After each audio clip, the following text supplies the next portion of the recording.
পর্যাপ্ত আমদানি এবং সরবরাহের পরও খেজুরের বাজার ঊর্ধ্বমুখী।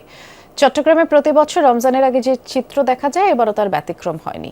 রোজায় অন্যতম প্রয়োজনীয় ভোগ্যপণ্যটির দাম 50 থেকে 200 টাকা পর্যন্ত বেড়েছে। কৃত্রিম মূল্য বৃদ্ধির জন্য বাজার তদারকির অভাবকেই দুষছেন ভোক্তারা। ড্রিঙ্কো এখন রিয়েল ফ্রুট পাল্প ও নাটে জেলি সহ নতুন প্যাকে নতুন স্বাদে। চট্টগ্রামে আমদানি করা ফলমূলের অন্যতম পাইকারি বাজার ফলমন্ডিতে খেজুরের প্রচুর সরবরাহ, গুদামে গুদামে মজুত, কিন্তু দামে এর প্রভাব নেই।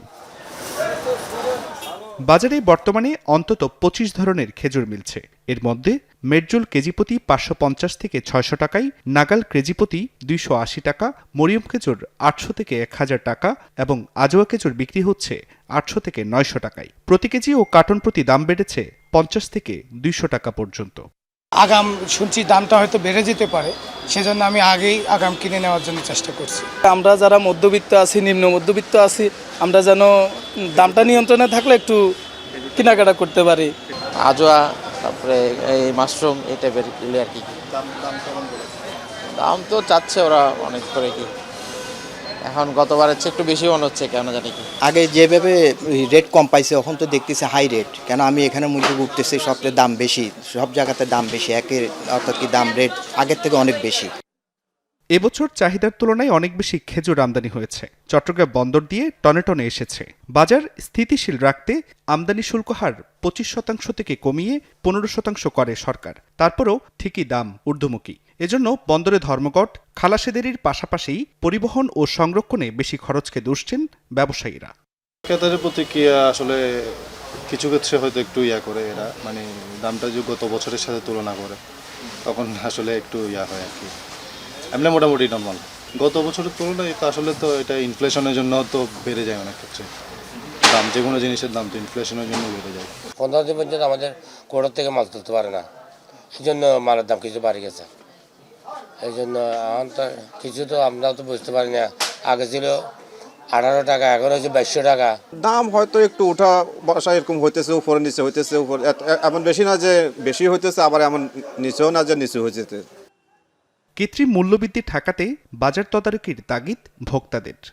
তদারকিটা করতে গেলে কাস্টমার কী পরিমাণ, কী দামে, কোন গ্রেডে মাল আনছে এবং তার কর্তা কীরকম, কী পরিমাণ কস্টিং পড়লো, সেটার একটা তদারকি যদি থাকে তাহলে হয়তো বাজারে এটার একটা ফল আসবে।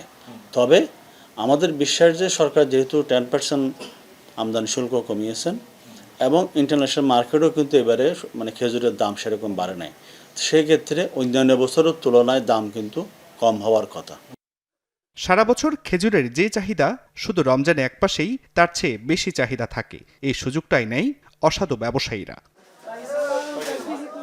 জোবাইর রিফাত, যমুনা নিউজ, চট্টগ্রাম। রমজানের আগে বন্দরের বাজার পরিস্থিতি কি সেটি জানবার চেষ্টা করব। বন্দরনগরী থেকে ঘুরে আসবো সহকর্মী শহীদুল সুমন অপেক্ষা করছেন আমাদের জন্য। সুমন, প্রতি বছর খেজুরের বাজারের যে অবস্থা দেখে এবারও তো আসলে ভিন্ন চিত্র নয়, একই অবস্থা, দাম ঊর্ধ্বমুখী। অন্যান্য যে সকল পণ্য সামগ্রী আছে যেগুলো আসলে রমজানে মানুষ বেশি কিনে থাকে, সেগুলোর দাম কেমন দেখছেন?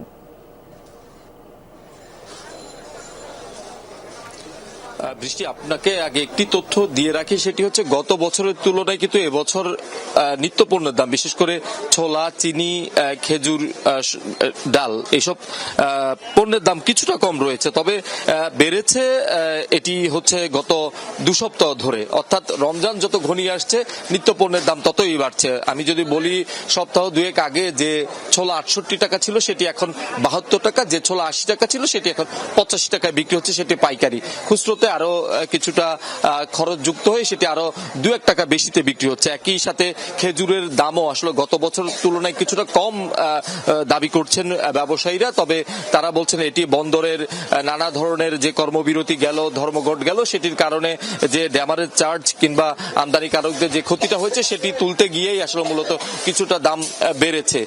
আমি যদি নিত্যপণ্যের বাইরে গিয়ে কিছুটা কাঁচা বাজারের দিকে যাই, কাঁচা সবজি কিংবা অন্যান্য পণ্যের দিকে যায়, সেক্ষেত্রে সেক্ষেত্রে লেবু, ধনিয়া পাতা, কাঁচা মরিচ সহ অন্যান্য যে সবজির দাম সেটি কিন্তু আগের চেয়ে বেশ কয়েক গুণ দাম বেড়েছে। তবে আমরা দেখছি যে ভোক্তা অধিকার সংরক্ষণ অধিদপ্তরে যারা কর্মকর্তারা রয়েছেন তারা কিন্তু অভিযান চালাচ্ছেন গত কয়েকদিন ধরে, তবে সেটিও আসলে একেবারে পর্যাপ্ত নয়। খুচরা বাজারে আসলে তারা আসলে আমদানিকারকদের দোষ দেয়, সেক্ষেত্রে আমদানিকারকদের কাছে কিংবা পাইকারদের কাছে গেলে তারা আবার খুচরা ব্যবসায়ীদের দোষ দেয়। অর্থাৎ এই যে দোষারোপের যে কালচার, সেখানে গিয়েই আসলে যারা সাধারণ ভোক্তারা রয়েছেন তারা কিছুটা ক্ষতিগ্রস্ত হচ্ছেন। আমরা দেখছি যে রমজান যত ঘনিয়ে আসছে, সাধারণ মানুষের যেমন চাহিদা বাড়ছে, তারা বাজারে আসছে, একই সাথে কিন্তু পাল্লা দিয়ে নিত্যপণ্যের দামও কিন্তু বাড়ছে। বিশেষ করে ছোলা, খেজুর, চিনি এসবের দাম কিন্তু গত 2 সপ্তাহের তুলনায় এই সপ্তাহে এসে কিছুটা বেড়েছে।